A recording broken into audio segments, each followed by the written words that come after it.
Okay, good morning. So today we are doing Samach Beis Amud Aleph, but we are starting from the two dots on the bottom of Samach Aleph Amud Beis, in the widest lines, about 5 lines up. So if you remember, the Mishnah had told us back on Nandala, if you look at the Mishnah told us on Nandala Amud Aleph, Lo yakel adam es roshe keneged shar mizrach. A person shouldn't be lightheaded towards the eastern gate, shehu mechuvan keneged beis kodesh HaKadoshim, because that is keneged the kodesh HaKadoshim, and that would be inappropriate to be lightheaded in that area. So a person shouldn't go into the Harabayas carrying his walking stick, his shoes, his money, a belt, al raglav, and the dust on his feet. You can't make the Beit Hamikdash, the Harabayas, into a shortcut, or kikum mikal v'chayim. You obviously can't spit on it. Those are all not appropriate things to do in the Makom HaMikdash. Now, the Gemara now on Samach Aleph on the base, the two dots is going on this point. So again, the Mishnah had told us, Lo yakel adam esresh keneged shar mizrach. Person cannot be lightheaded opposite the eastern gate, shum mechuvan keneged beis kodesh HaKadoshim, because that would be opposite of what the kodesh HaKadoshim was. So the Gemara, Amar Rav Yehuda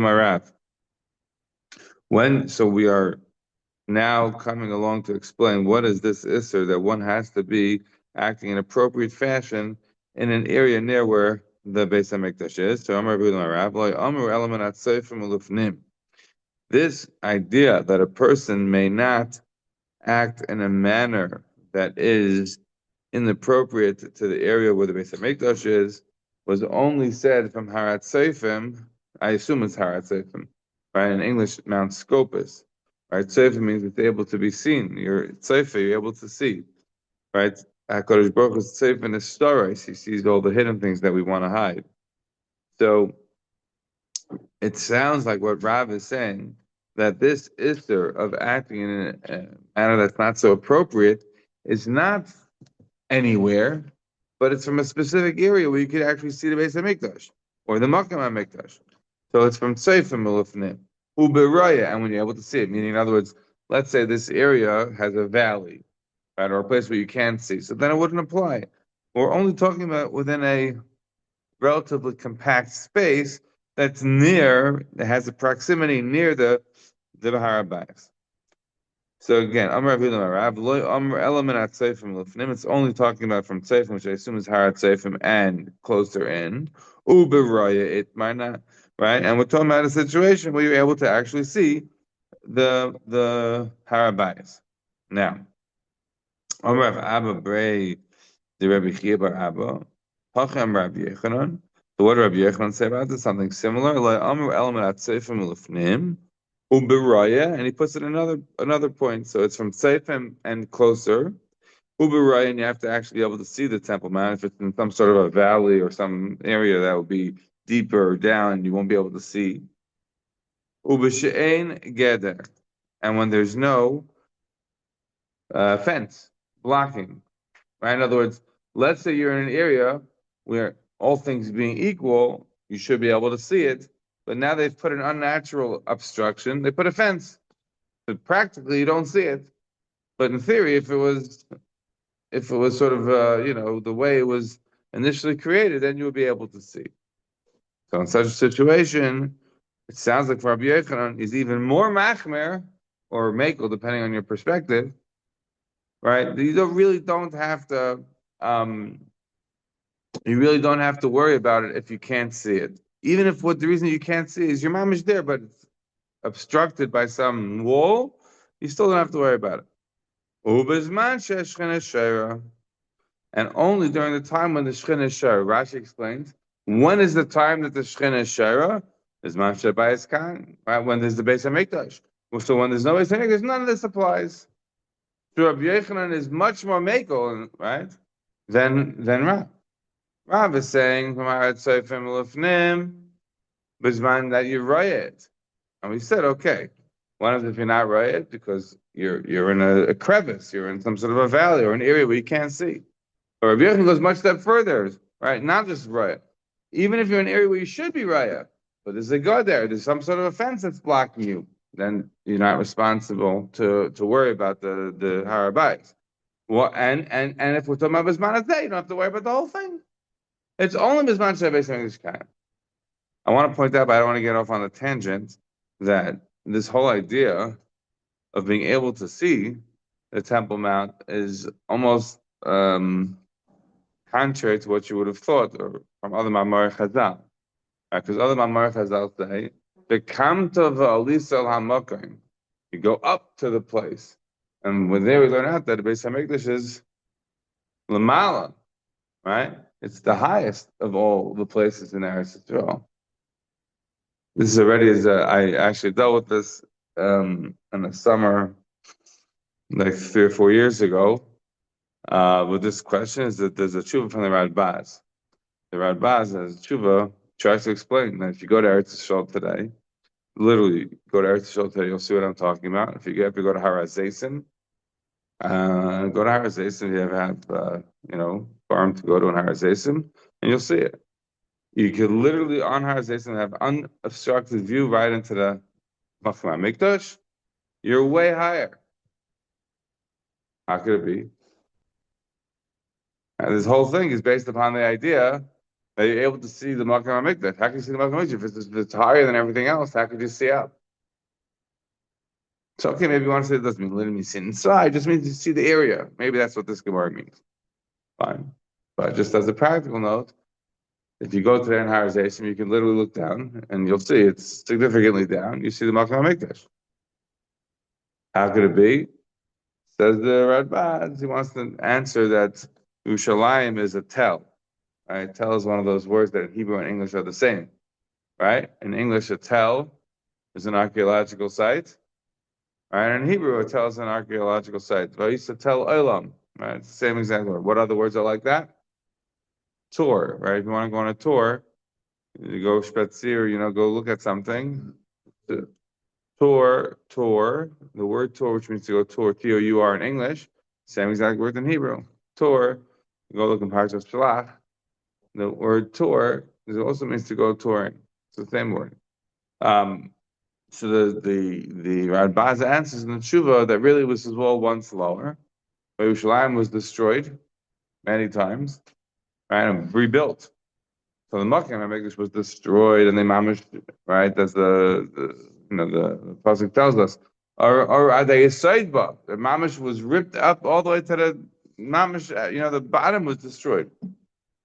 But the area of Yerushalayim where people live, that was constantly built on top of. So that's why it got higher and higher and higher. And that's why you go in archaeology, you dig down. That's where people used to live.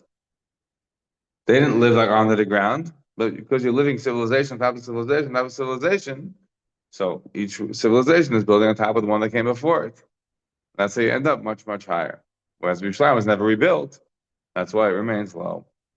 That is the answer that he gives. Anyway, so we see here, machlokes between Rav and Rabbi Yochanan, whether or not this respect that one has to have to the Beis HaMikdash extends so far that it goes even to the place where not only it's Bisman Hazeh, but even to a place like where Rav from the Mishnah I would have thought that has nothing to do with Bisman Hazeh, nothing to do with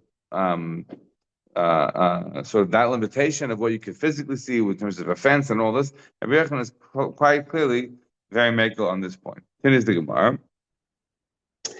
So Zak the Gemara Tanarabanan, we have a brayso that tells us Hanifna Yehuda lo yifna mizrach u'ma'ariv. Person has to go to the bathroom in Yehuda, right? So you remember you can divide up Israel into many different regions. One of the classic ways of dividing it up is Yehuda and the Galil. Right? What's Yehuda and the Galil? Yehuda is the south of Israel, and the Galil is the north of Israel. Where does Yehuda end? Yehuda ends in the area of Yerushalayim. In the area of Yerushalayim, the end of Yehuda's territory starts at the beginning of Binyamin's territory. It's not the Galil. Galil is much more north, but we're using it for our purposes here. So Yehuda ends right there in the middle. Bank safe of Shachin, the Gemara learns that is the area of Yerushalayim where the Beis Hamikdash ran through both the territories of Yehuda and Binyamin. But Yehuda was Yehuda was the biggest territory, right? Yehuda is a very large territory. So Yehuda's territory, which is the south, it also includes Shimon's territory, so we kind of forget that, but that was Yehuda's territory. So it really went from east to west, very, very wide. So the Gemara says like this. So Anifta Yehuda, somebody's going to the bathroom in Yehuda, meaning in other words, we're thinking now about the area that's going to be opposite of the Beis Hamikdash. So live the Mizrach Hamayr, right? Don't do a Mizrach Hamayr. Imagine if you're in Yehuda, which is opposite the Beis Hamikdash. So if you're doing it Mizrach Hamayr, your mom is doing it in the direction of the Beis Hamikdash. It's not appropriate. Elat Saf Medarm. You should do it Saf Medarm. Right? You should do it north to south because that won't be in the direction of the Beis Hamikdash. Umagal lo yifna Mizrach Hamayr. And in the north of Israel, right, let's say the Galil area is like the Kinneret area, right? That's the Galilee. Galil is Galilee. So then over there, you shouldn't do it north to south, because north to south will be mamish in the direction of the Beis Hamikdash. So instead, well, yifna elam Mizrach you should do it in the direction of east to west. Rabbi Yosi Matir, and Rabbi Yosi was more medical about this. Rabbi Yosi Emer Asr El Baraya, or B'Makim Shein Shem Goder, or B'Zman Sheshchina Shera. Basically, was matter and also said doesn't make a difference where your bathroom is. It's no problem. You can, so long as you don't see the Beis Hamikdash, and meaning, and you're not being obstructed by even a fence, and there has to be a Beis Hamikdash. That's when you worry about these things. But other times, you don't have to worry about it. So what does it sound like?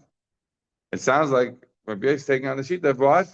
Rabbi Yochanan, right? He's very makel about it, and it sounds like that. The Tanakama is being much more machmer, much closer to Rav, right? Chacham Eisrim, the Chacham disagree with Rabbi Yosi, and they say it's aser. So it says the Gemara, Chacham had Tanakama. What's the difference between the Tanakama and the Chachamim? They both say it's aser. So what's the difference? The Gemara says Ikibin studying.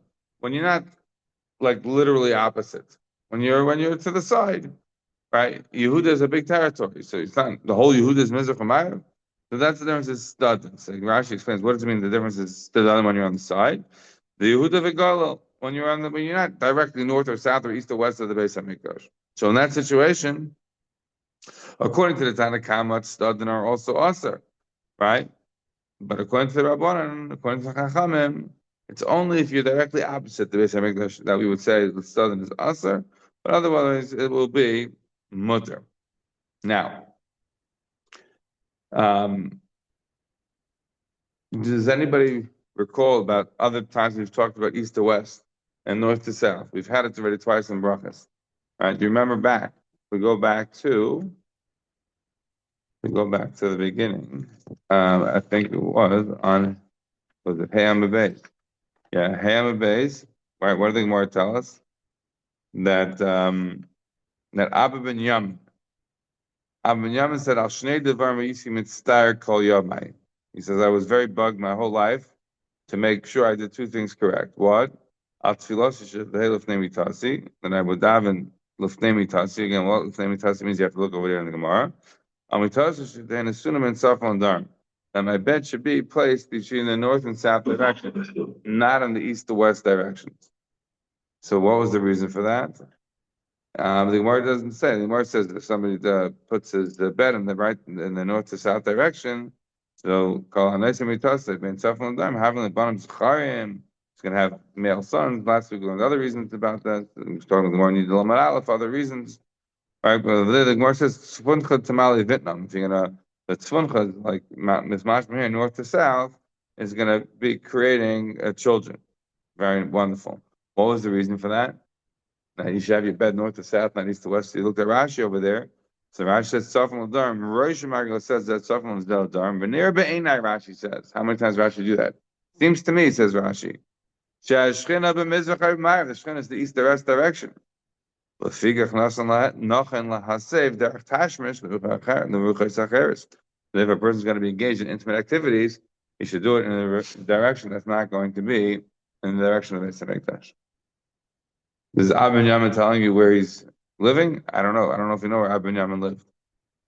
All right, so that's one area where it comes up in the direction a person's supposed to have his bed, and you'll see in a moment how relevant this becomes.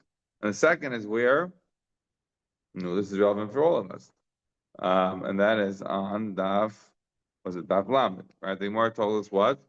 Remember the Gemara in Daf Lamed. The Gemara told us there, the classic Gemara that affects all of us even today. The Gemara says that assume of a mission yachon lacham nesarucha is sichav libu keneged av shebeshamayim. Right? Because the pasuk says v'spal Hashem. Hayayim v'chutz la'aretz sichav libu keneged Eretz Yisrael. Shnei mispal lecha derech ha'aretzim. Hayayim Eretz Yisrael sichav libu keneged Yerushalayim.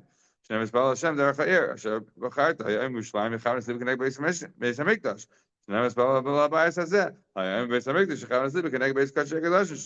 So what does it come out? It comes out. Nimtza ayim b'mizrach maxar panel l'mayim. Mayim maxar panel l'mizrach. Dar maxar panel l'tzavim. Tzavim maxar panel l'darm. Nimtza kol Yisrael mechuvan asliban l'makom acher. Right? Everybody is facing all different directions, but what is the point? All facing the direction of Beis Hamikdash. Taisus there points out. Remember the Taisus we discussed. Taisus says that us, right? Taisus akshav anu b'ma'arava shel Eretz Yisrael al kain anu panel l'mizrach. We dive into the east, says Taisus, because we live in the west, in Europe. That's what we're in America. We live in the West. That's what we dive in towards the East. Right? All this is because of what? The Shechina being where? Beis Hamikdash, Eretz Yisrael, Malcham Hamikdash. But what are we basically saying from these Gemaras? That it's not dependent on what? The existence of the Beis Hamikdash. It's not new to the Beis Hamikdash. More than that. What about Harat Seifin? What about seeing it? Nothing to do with that. How do we get there? How do we get to a place where we're being machmer so much? In Eretz Yisrael? Yeah, sure. In Chutz La'aretz? In America? 5,000 miles away? Bisman Hazeh? How do we get there? From this Gemara, we don't see any of that. This Gemara was somehow effectively within Eretz Yisrael by Harat Seifin, a little further, with a fence, without a fence, but we're not Yehuda Galil, but not in America. So now we see the next Gemara. The next Gemara explains how he got to this idea. Says the Gemara, you could Tana Idach, right? We have another brisa. It says like this: Hanifna Yehuda, Laifna Mizrach Umayr. If somebody who's going to the bathroom in Yehuda, he shouldn't go east or west. El Tov Madar, right? Again, north to south, because that's respect. Ubagalil, right? But in the Galil, in the Galilee area, because you're much more north, so then Safadar Maser, then it'll be us to go north to south, because that'll be in the direction of the Yerushalayim. Rather, Mizrach Umayr. So over there, it would be appropriate to do it east-west direction. Rabbi Yossi says, okay, whatever, it's fine. Rabbi Yossi says it's okay. And it's only, this whole topic is only relevant if you're seeing in the Makom HaMikdash. But if you're not seeing it, then you don't have to worry. Rabbi Yehuda, I remember Bisman Beis Hamikdash Kaim Aser. Bisman Beis Hamikdash Kaim Mutter. Rabbi Yehuda says it's not a problem if the Beis Hamikdash is what he call is not around. It's only an issue if the Beis Hamikdash is around. Rabbi Akiva Aser b'chol makom. Rabbi Akiva says it's always Aser. Remember, Rabbi Yossi, Rabbi Yehuda, why they mentioned first, I don't know. They are students of Rabbi Akiva, or whatever. Rabbi Akiva says it's always Aser. Aser b'chol makom. It's Aser everywhere in the world. Rabbi Akiva had a Tanakama. So it sounds like Rabbi Akiva is the Tanakama. So. Meaning that the Tanakhama said that it was also asan if the mizrach hamayr about self midar. So the Gemara says no. Rabbi Akiva said b'chol makom ikibena chutz la'aretz. According to the Tanakhama, chutz la'aretz would be mutter, but according to Rabbi Akiva, b'chol makom means even a chutz la'aretz it's what? It's aser, right? Even a chutz la'aretz is aser. So meaning where Rabbi Akiva is not just saying the chutz la'aretz, it's also aser, but he's also saying this man she'ein b'shem kaim it's aser. Rabbi Akiva is saying essentially b'chol makom b'chol zman, it's always aser. Says the Gemara. Rabba have his shadim levene mizrach umayr. When Rabba would go to the bathroom, he had his what do you call his toilet, which was bricks, set up in a manner that it would be east to west from wherever he was. That's how it was set up in a manner that would not be considered that he was going to the bathroom in the direction of the Beis Hamikdash. If you look at Rashi says, if he didn't want to go in the restroom in Bavel to east to west, because Bavel is the Mizrach of Eretz Yisrael, and therefore would not be appropriate. Again, I'm not 100% sure that's exactly how to read this Gemara, but because Bavel is in the east of Eretz Yisrael. That's true, but Bavel is also the south. Right, Bavel is south of Eretz Yisrael. So again, I'm not sure, but either way, Azal Abai didn't suffer Vidarim. Abai came along and moved the bricks around north to south. Again, from Rashi's perspective, that would mean that he would be going to the bathroom east to west now instead of north to south. I think it's possible to have everything more a bit differently, but either way, what the thing that we are taking away is that Rabbah, who's living in Bavel, which is east and south of Eretz Yisrael, is putting his toilet in a manner that would not be defecating in congruent in a way that would be sort of adjacent in some manner, if one was to draw an imaginary line to Eretz Yisrael. So when he saw the toilet seat was moved in the wrong direction, so all of Rabba teritznu, and he got upset and he said, Omar, man had to come inside. Who's messing around with my toilet? Who's making me tsar? Anak Rabbi Akiva severely. I hold like Rabbi Akiva. Don't b'chol makam aser. I hold like Rabbi Akiva. That's always aser, meaning not only b'chol makam b'chol zman. It's always aser to defecate in an area in a way that would be adjacent to the Makam HaMikdash. And this is long, long after the Churban, hundreds of years. Says Rabbeinu Chananel, says Taisvis, Rabbi Kiva Eisa B'chol Makam, Mizrach Achayrav Upanav L'mayr, right? East, if you put your back to the east and your face to the west, which would be Mamsh, the direction of the Beis HaMikdash, Maskin afilu b'chutzlar, so you pass even chutzlar to be awesome. Mefarish b'sham b'vat shein shem kreisel. The Yerushalmi says as long as there's no wall. So it sounds like from places that you don't have to be so worried about it. But if you look at the Rebbeinu Chananel, the Rebbeinu Chananel is very clear. V'kaim lan kirbi Akiva, we pass like kirbi Akiva. Us the fanas mizrach hamayr. It's usher to go to the bathroom in the east or west direction. B'chol makayim afilu b'chutzlar. In any area, even a chutzlar. Again, maybe this is like Rashi's saying, maybe east to west, is everywhere. Rabbi have a monach lebene mizrach because Rabbi placed his bricks in the east to west direction. I guess that was fortunate to go to the bathroom north to south.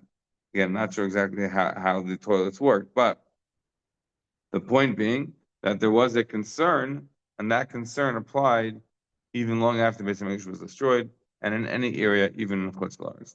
And therefore, that would explain, perhaps again, the reason that no one thinks about it today is simply because of Taisus, like Taisus says from the Yerushalmi, that as long as there's no walls, in all of our bathrooms we have walls, so there's maybe no reason for concern. But certainly we see Chash from Abin Yamin, again, where exactly he lived, I don't know, but we see a Chash that one should put the beds in a direction that wouldn't be east to west, again, presumably in the directions of where one is facing towards Yerushalayim, because of this concern. And also we daven in the direction that is facing Yerushalayim. Again, a way to show homage, a way to show that we're mechav in our hearts.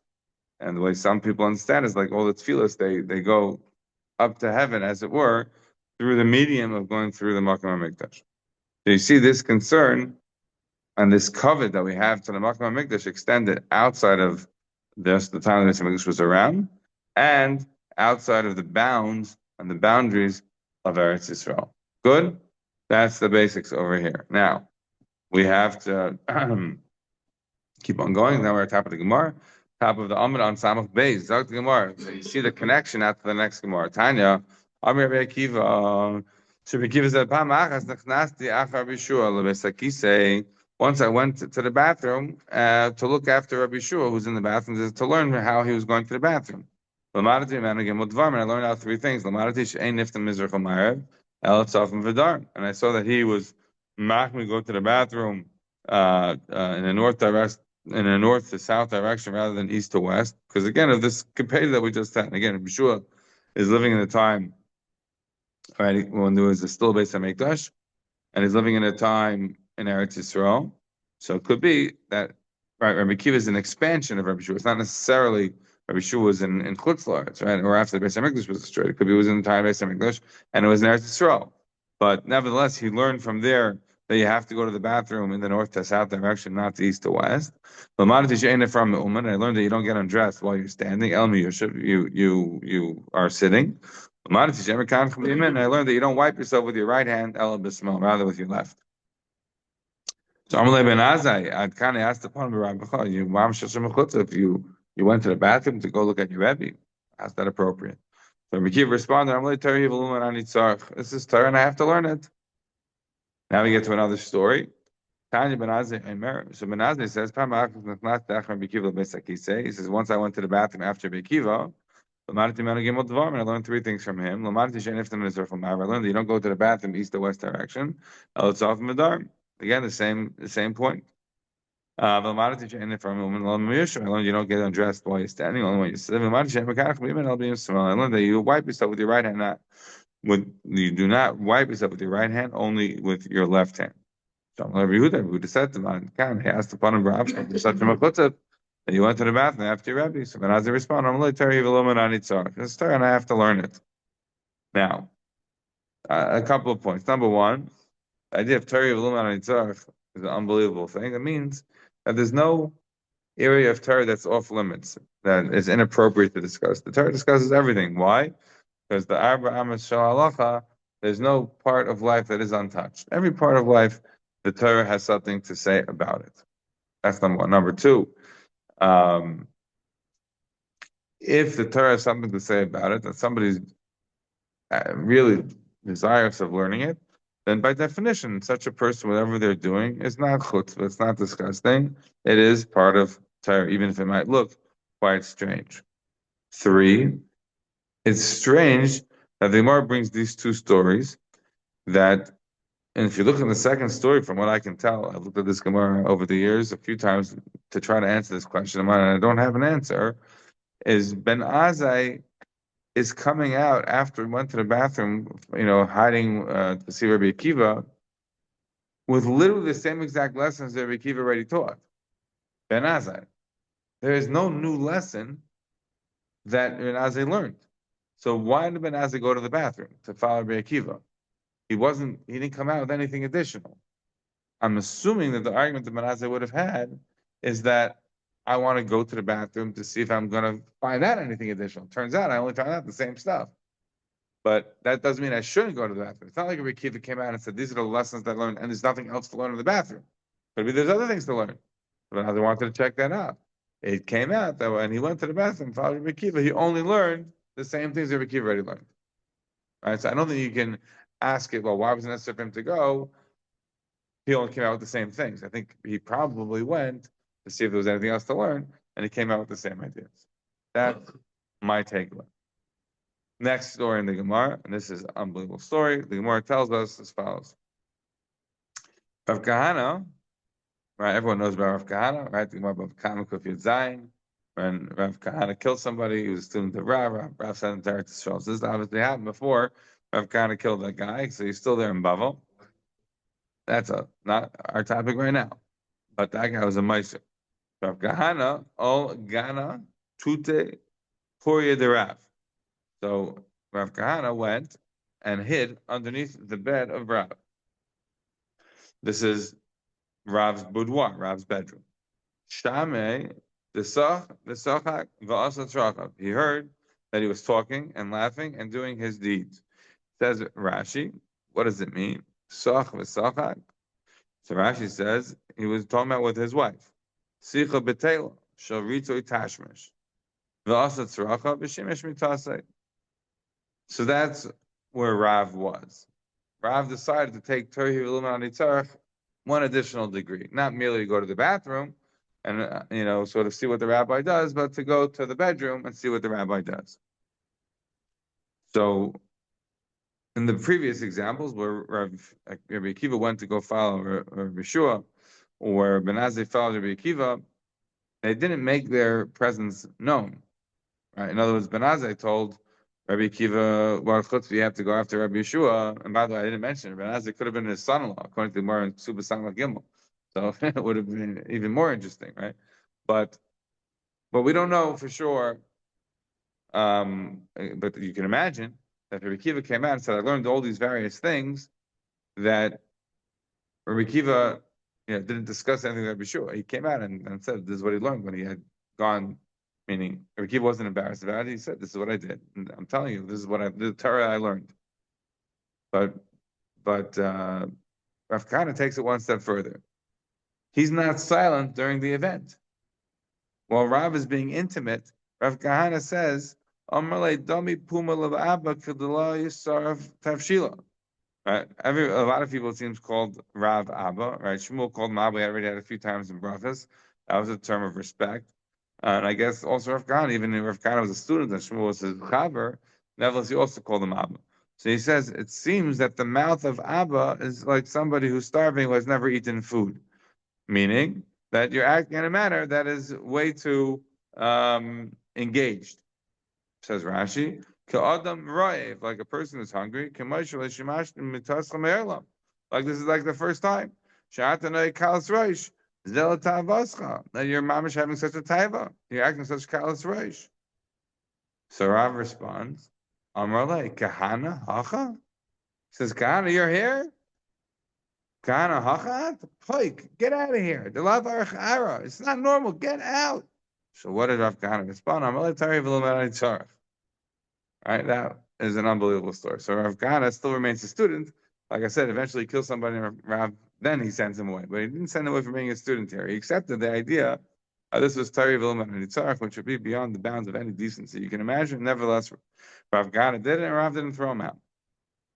Now, I should just mention before we go any further that this is an unbelievable Gemara because we know the Gemara tells us, the Gemara, well, it's actually not a Gemara.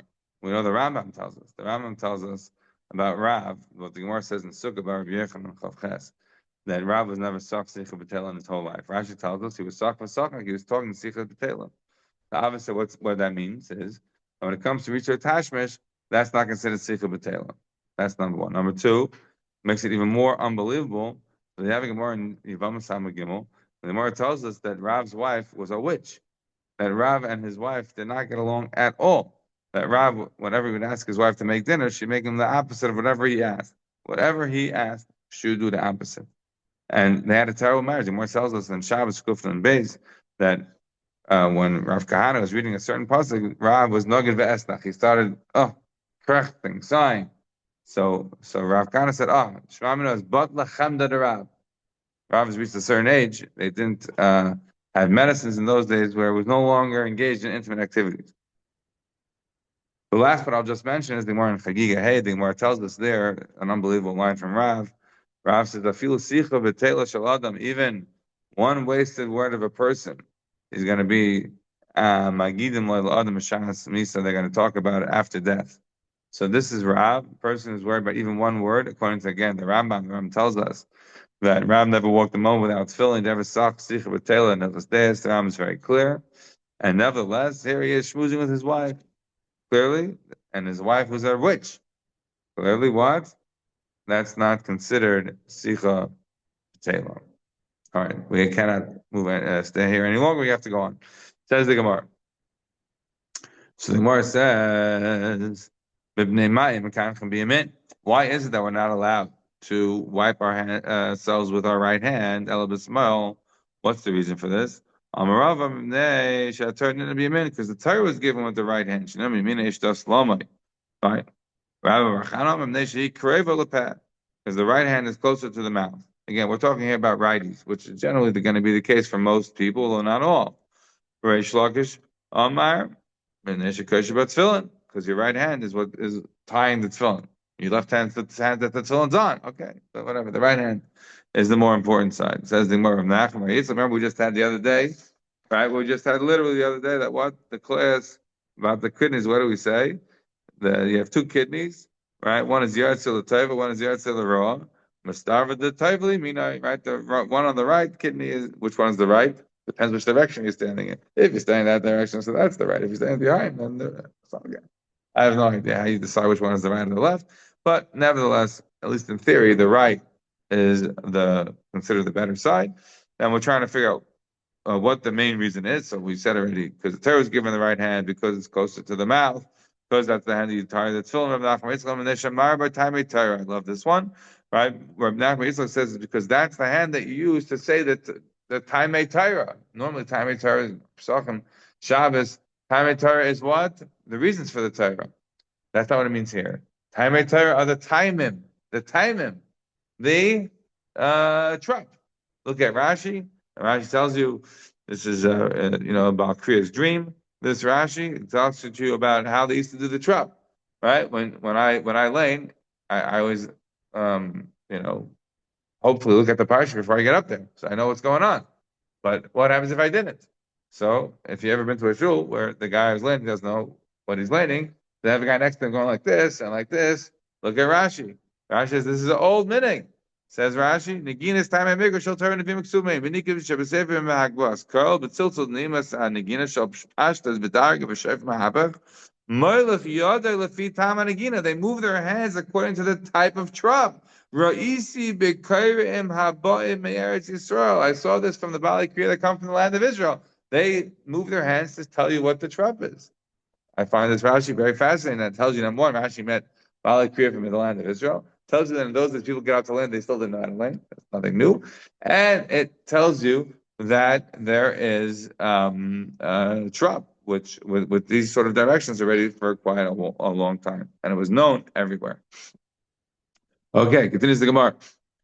So all of these are good reasons for why the right hand shouldn't be used to wipe oneself. Says the Marketana, it must be a number. Rabbi Lezer says, you use your right hand to eat. Because you use your right hand to write. Again, the same reason about the time Torah, and that's the reason why you shouldn't use the right hand. Anybody who's going to be tanua in the base Akisi is going to be safe from three things. You're going to be safe from snakes and scorpions and shaden. And the person can even have good dreams if he acts appropriately in the Beis Hakisei. So who Beis Hakisei David it was the Beis Hakisei in Tiverik. When even two people would go there, feel it'll be a mama mitziki, they'll become danger from shadim. Right? Remember, we said the certain places the shadim are so powerful that they can hurt even by day, even with more than one person. Rabbi remember, we learned already before about the background of Chesed. We talked about all the 13 basic Knesses in Tiveria. And what do we say about them? That even though normally they would check out the various shuls and go to daven, once they realized that it's the best place. Rabbi Varasi, the Gemara said over there on Ches Amud Aleph. They only went to daven where they learned. That's the Gemara end of said, because why the pasuk told us there a special thing about learning where you daven. Fine, but that's where they lived in Tveria. So that we're talking over here about a basic kisi in Tveria that has a lot of shadim. They would go alone. They weren't scared about the shadim. Like Mitzikin, they didn't get hurt. The Rabbanon said to them, "Are you not scared?" They said, no, Anan Kabbalah Gamarina. And we have a Kabbalah about these kind of matters. What? Kabbalah the Beis Hakisei Tzniusa v'Shtikusa. That if one acts appropriately Beis Hakisei with a Tznius and a Shtika, then is going to not have problems from the Shadim. Kabbalah the Yisurei. And also we have a Kabbalah about people who never have Yisurim, Shtikusa, M'boy Rachim. A person should not go and be fighting about the Yisurim, pushing back on them. Rather, you should be taking it quietly, and it should be davening. I don't know if this has anything necessarily to do with what we said before, that on the first day when somebody was sick, we said before, the Gemara said that he kept it quiet, and then afterwards he would publicize to let people know. This is not the same thing. We're not here about publicizing people should daven for you. What we're saying is a person shouldn't be, and Rashi's Lashon is, mevayet the Yisur. A person shouldn't be kicking. Right, beita, right? If you look above a kama, you shouldn't be kicking back on the Yisurim. You have the Yisurim, you accept it, but you daven. That's what it means, I think, the shtikusa. Fine. Here's the Gemara. So we say that over here. Abaya says what? Abaya marbile ime. Right? Remember, Abaya died young. The Gemara tells us in Roshana that Abaya died very young. But Abaya was, whenever it says Armali'im, it means his stepmother. So the Gemara says Abaya marbile ime. Imra lemel b'hadid b'leisa kisei. Abaya's stepmother prepared him a little shepsel to go with him to the base kisei. Right? I always think about this Gemara. I think about what? Mary had a little lamb. Whoever married, right? That says Kaviyachol, right? That's where the lamb went to. So this lamb, says Rashi, would go with Abaya. So why? Because the lamb would I guess, be able to remove the fear of shade. Remember, in those days, the basic kiseis were usually outside and was not so safe. So says the Gemara, Rabbi like Gadya, why didn't they, why didn't the mother prepare him a goat? Why is it specifically a sheep? So the Gemara says no, but the shadim that come to the basic kisei, they're like in the shape of a goat. Seir, mechlaf, right? It would be like potentially egging on the shadim if you have a goat, right? I don't know why Rashi jumps to talk that the pasuk about the shade for the goats. Rashi brings down a pasuk that we're going to have it. Oh, It's this week's parsha. La Seirim, Asherhem Zevchem. We're going to talk about the Seirim in this week's parsha. Right? Rashi goes instead to Yeshayav, Seirim, Yer Raktusham. Okay, I'm not sure 100% such an expert in all the different kinds of Seirim, gods or demons. Fine, Mar. Rava Mekamid had a ratio when Rava would go to the bathroom. So Mekar Kasha Le Basra Chizda Amguza Belkanam. She would before Rava was the Rosh Shiva, so the wife of Rav Chizda, I'm sorry, the daughter of Rav Chizda, who was his wife, would take a nut, put it in like a cup, and shake it. That was to scare away the demons. Basar the Malach, once he became the Rosh Shiva, so now everybody's going to want a piece of him. So Abdullah Kava say she did Azar something similar. But this wouldn't work what she had with the nut. So she did something similar to protect him. But what was the similar thing? She made a window. She made a window and next to the bathroom, and she would put her hand on his head when he had to go to the bathroom in order to scare away the demons.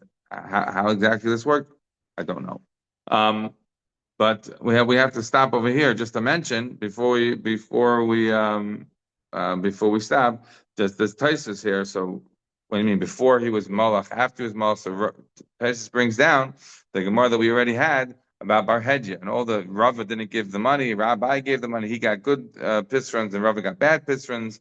But clearly, Abai died before Rava. So if you remember, one of the pisronis was that Rava's wife was going to die. And Rava said, I'm meichel for all the things, except for the fact that you killed the daughter of Rav Chizda. And so Taisa says, it sounds like that happened earlier. He says, no, it must be that happened, that his wife died after. His wife must have died after he was Malach. So in other words, Abaya died before, and then eventually Rava's wife died as well.